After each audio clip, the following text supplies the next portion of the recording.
Sonic Underground Episode 30, New Echidna in Town, and the video title misspelled Echidna. We see outer space where even from there we can see green light shining from Mobius, and from Mobius itself we see a green sky, with Dingo still holding the halves of the emerald when he's being electrocuted. He gets sent into the rocky wall, and the emerald is shot upwards and splits again. At least, I think that's what happened. How's no one blinded by that light after that long? The heroes drive away in their van, wanting to find Knuckles before Robotnik does. She stops at a mountain, and they call for him, and Manic assumes that Sleek kidnapped him.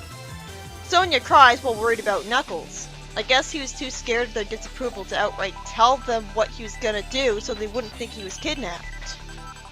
Robotnik says he doesn't make deals, when he does all the time. Why would he even think of saying no? He always makes deals to screw people over. After that patting, Knuckles says that he can contain the Chaos Emerald to save his empire. Robotnik says that he wants the hedgehogs first. And Knuckles isn't happy and says he'd never betray his friends. But if he said no to this, then there wouldn't be a plot resulting from this. Robotnik says the destruction of Mobius will be his fault. Knuckles says he's bluffing.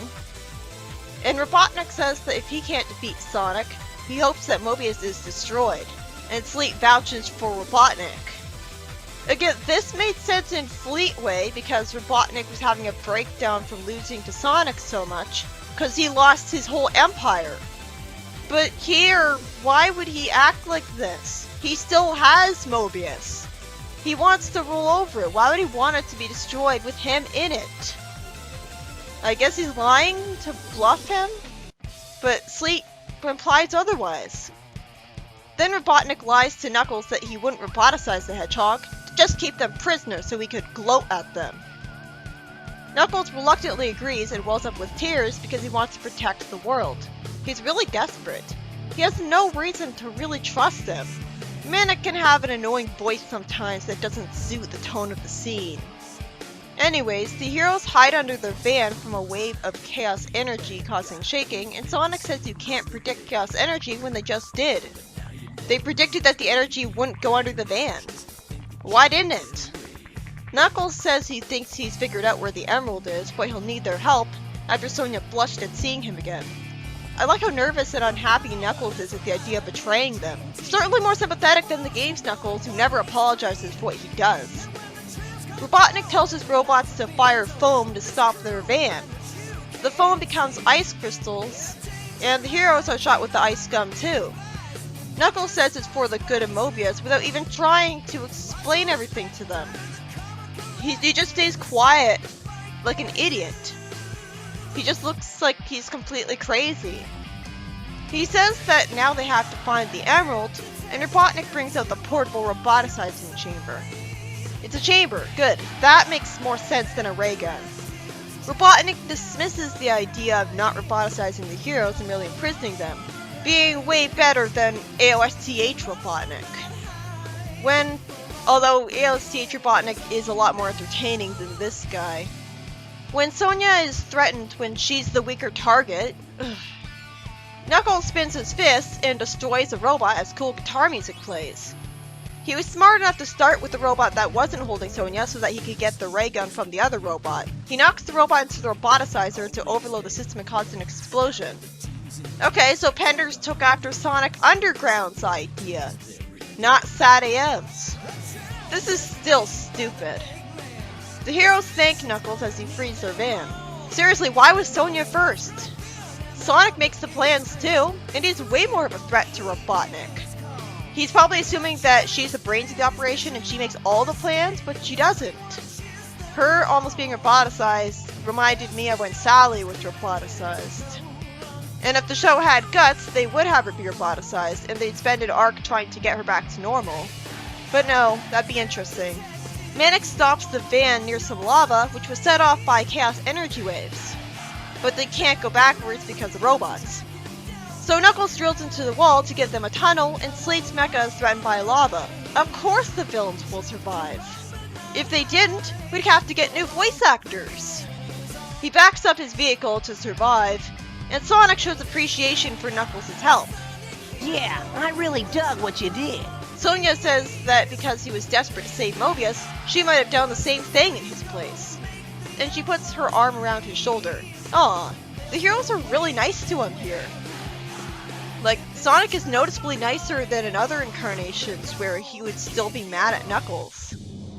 Sonic asks for the canister, and Sonic shows up to Dingo. However, for the sake of conflict, Sleet shows up too right away, and a robot of Sleet's grabs the emerald halves and gets electrocuted. Sleet turns Dingo into a safe for the emeralds. How is the robot still able to walk forwards while being electrocuted? That's dumb. And that was the only way that the plot could progress the way it did. It's not like he's immune to electricity because we see the electricity going through him. Sonic tells Sleet that the Chaos Canister is the only thing that can contain the energy. But it's too late because the Chaos Energy transforms Dingo to a giant monster. So, can I call this Super Dingo? That's such a funny name though. How about Perfect Dingo? It is a negative super form after all. He crushes Sleet's scooter and threatens him, with Sleet asking him what he wants, pretending to care about him. Dingo wants chaos because he's brainwashed, and Sonic, who should just leave Sleet to die, tells Knuckles that they'll need a bigger chaos siphon. I mean canister, damn it. Dingo destroys some volcano summits to release lava from them. Sonic sends lasers at Dingo with his guitar. I love that Dingo is a competent threat finally. He was a Chekhov's gunman in a villainous sense, which is a lot more interesting than him just being failure comedy relief, which he was up to this point. It's pretty brilliant. Manic tries to make an earthquake, and Dingo makes a bigger one, which makes his drums crumble as well as some stone structure. But Manic can summon the drums whenever he wants, so it doesn't matter if he loses them. Robotnik sneaks up on them, and Knuckles tells him what happened. Dingo's planning to destroy Robotropolis. Well, there are innocent people in there, so that's actually a bad thing. But Robotnik thinks that Dingo can't do anything right. No, I'm scared. As if Dingo could do anything right. Get them! That was a funny reaction, but it was still really stupid and arbitrary of him. I mean, he's a giant monster. Sonic tells him that he's gonna let Dingo make him a laughingstock, manipulating Robotnik into helping. And he comes up with a plan. Did he have to whisper the plan in front of his friends? Couldn't we have just cut past? The heroes play a song, some meteors fall on Dingo, and because of Robotnik, he gets stuck in blue gum. Good. It's not just because of the heroes, it's also because of Robotnik. But that was still an anticlimactic victory. All they had to do was play a song? Really? Then Sonic makes sure that Dingo falls on Robotnik. Was he trying to kill him? Too bad it can't work. How could he have known that he would survive this? Knuckles catches the emeralds in the Chaos Canister, and Aether happens to be right there to watch and be proud of him. Knuckles and Aether feel like they're closer in this continuity because he only seems to have Aether, and he doesn't have any sort of rivalry with him. Dingo is told that he'll be roboticized, but no, of course not! Even though Robotnik lost a tooth and amusingly sobbed while saying that he flattened him. For stealing the Chaos Emerald, again for letting Sonic escape, and a third time for flattening me! Aether tells Knuckles to keep the Chaos Canister on the floating island. Sonia seems to want Knuckles to join the resistance, but Aether says that his duty's on the island. It was sweet when Knuckles takes her arm, says that they're always welcome on his island, and she even gives him a kiss. I like this, and Knuckles is way more sympathetic this way than being angry whenever anybody shows up on his island. Too many continuities have him like that, and it's just annoying and unlikable. After Knuckles' deal with Robotnik goes awry, because of course it does, the episode has Knuckles fire a ray gun to free the band from the gum, and save the heroes from a portable roboticizer chamber, blowing it up just because a robot is in it. That roboticizer should have just added more metal to it, if anything, not blow it up. It's not programmed to do anything but send metal to a person. So what, the chemicals start in the chamber, but because they find metal and not organic stuff, they throw a hissy fit? It didn't make sense in the Sally miniseries, and it doesn't make sense here. They could have had Knuckles just destroy the roboticizer by punching it. Anyways, Sleet turns Dingo into a safe for the Emerald Hells, and Dingo turns super like Chaos does. I really like that. Like, him being transformed actually leads to something epic and him being threatening. And Robotnik can only be manipulated into helping by his ego being taken advantage of, which is stupid. He's a ruler. Why would he want his main city destroyed?